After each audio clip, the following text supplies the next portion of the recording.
O que existe é uma contradição estrutural da classe trabalhadora com o capital, com a burguesia, que é basicamente o seguinte.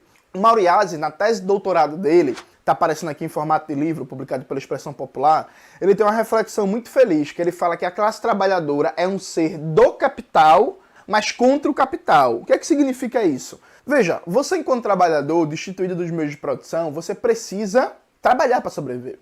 Você precisa estar empregado, você precisa ser explorado. Sendo que você, quando está explorado, quando está empregado, o que é bom, inclusive, até porque é melhor estar sendo explorado do que estar desempregado, na fome, na miséria absoluta.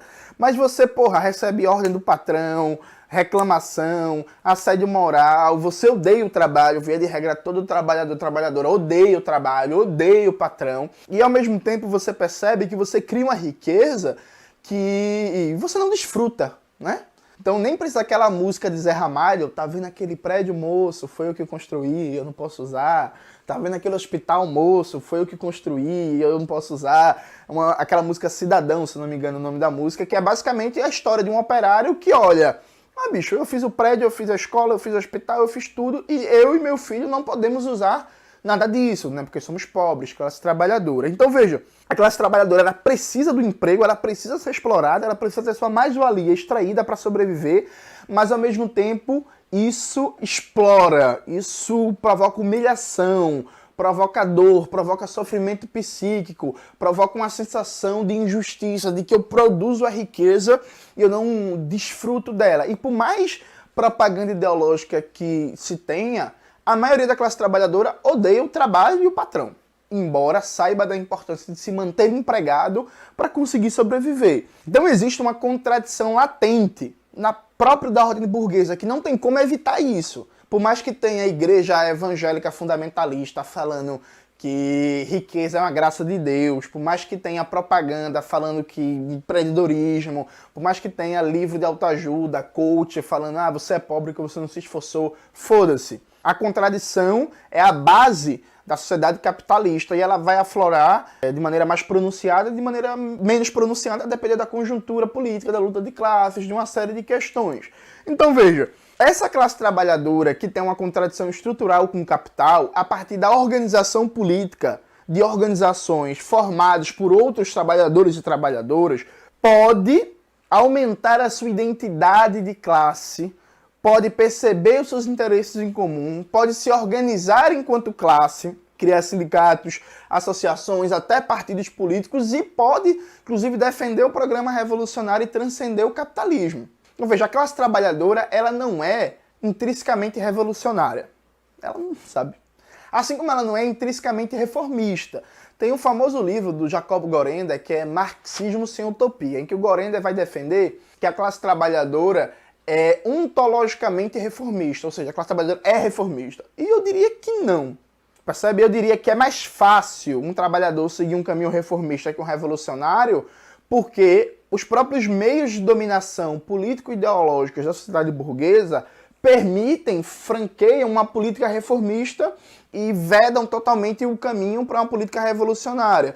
Então a própria dinâmica da sociedade burguesa condiciona a classe trabalhadora organizada politicamente para um caminho reformista. Isso é tranquilo. Agora veja, o trabalhador, ele em si, ele não é nada, ele pode ser tudo. O que significa isso? Significa que a classe trabalhadora ela tem uma contradição com o capital, só que essa contradição só se explicita a partir da organização política.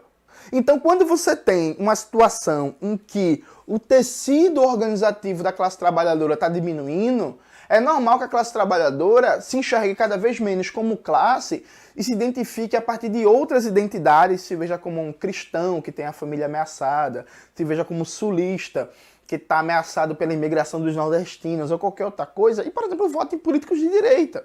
A identidade de classes não é algo natural. Veja, isso pode parecer uma tautologia, né? Uma coisa circular, mas veja, o nível de identidade de classes, ou seja, o quanto a classe trabalhadora se enxerga como classe trabalhadora, depende da própria luta de classes. Então a burguesia atua o máximo possível para diluir essa identidade de classes e as organizações da classe trabalhadora atuam para ampliar cada vez mais essa compreensão de identidade de classes e de interesse comum da classe trabalhadora.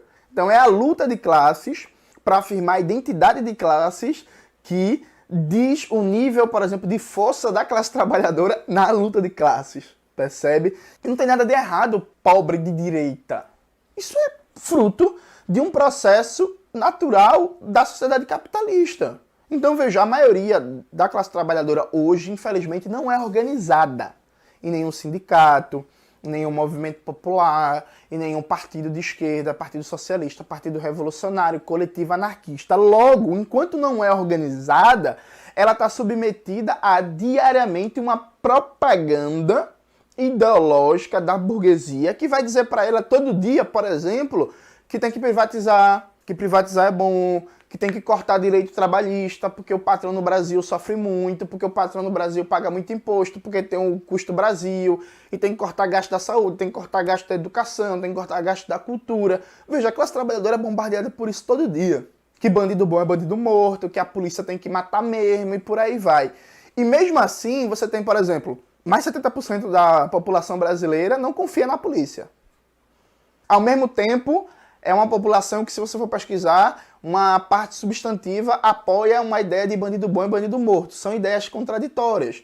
Se você parar para olhar, a classe trabalhadora hoje tende a admirar muito perfis que aparecem como empreendedores, pessoas que saíram de baixo e venceram na vida. Silvio Santos, João Dória, Lula, embora Silvio Santos e do João Dória não sejam bem de origem pobre, mas enfim, a imagem que venderam. Ao mesmo tempo, a maioria do povo brasileiro é contra privatizações e diz que o Estado tem que ter sim papel central em garantir saúde, educação, cultura, reduzir as desigualdades e por aí vai. Então, é contraditório? É também.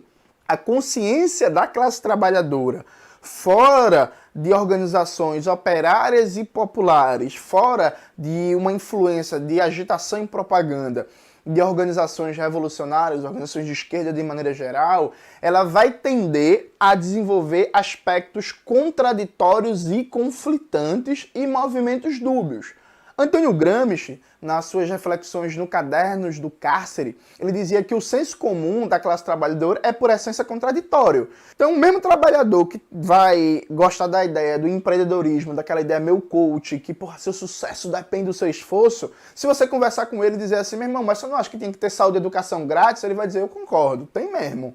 O Estado tem que garantir isso. É o mesmo trabalhador que, se você trocar uma ideia com ele e perguntar assim, não, meu irmão, esse negócio de bandido bom é bandido morto, ele vai dizer, eu concordo. Aqui o Brasil, direitos humanos só protege bandido. Aí se você pergunta pra ele, mas vem cá, tu acha que no Brasil a polícia age assim com todo mundo? A polícia bate em gente rica, o Estado prende gente rica, branca e tal? Ele vai dizer que não. Ele vai perceber a seletividade penal do Estado. Um dos problemas de vários discursos que a gente vê de uma esquerda meio pequena burguesa é ela achar que a classe trabalhadora não sabe que é explorada. Ou então ela achar que a classe trabalhadora não sabe da seletividade penal e da violência específica do Estado contra as comunidades periféricas, as favelas, a população negra e por aí vai. Veja, a classe trabalhadora sabe de tudo isso. O problema não é saber. O problema é articular esse saber com a visão coerente e global de mundo, como diria Gramsci, em que você sabe de algo, você tem uma explicação para esse saber e você consegue vislumbrar um caminho de solução. Isso tanto do ponto de vista teórico como do ponto de vista afetivo, né? De sentimentos, de afetos, de você confiar que é possível mudar, que a partir da ação política, da organização, você vai conseguir mudar essa realidade. A questão em si não é ter pobre de direita, isso não tem novidade, gente. Aliado a isso, a consciência de classes, ela não é um negócio da biologia, ela avança e retrocede. Por exemplo, a classe trabalhadora nos anos 80 no Brasil era muito mais politizada e tinha muito mais consciência de classe do que hoje. E o que é engraçado, né? Porque, veja, nos anos 80 a gente não tinha tantos mecanismos de comunicação como a gente tem hoje. Hoje a gente tem muito mais meios de comunicação, muito mais meios de informação. A gente tem uma classe trabalhadora que é mais educada, mais instruída, tem mais acesso à educação formal, o analfabetismo é menor, o acesso ao ensino superior é maior e a consciência de classe hoje é menor, e a politização da classe trabalhadora, do que era nos anos 80. Regrediu, pode voltar a avançar.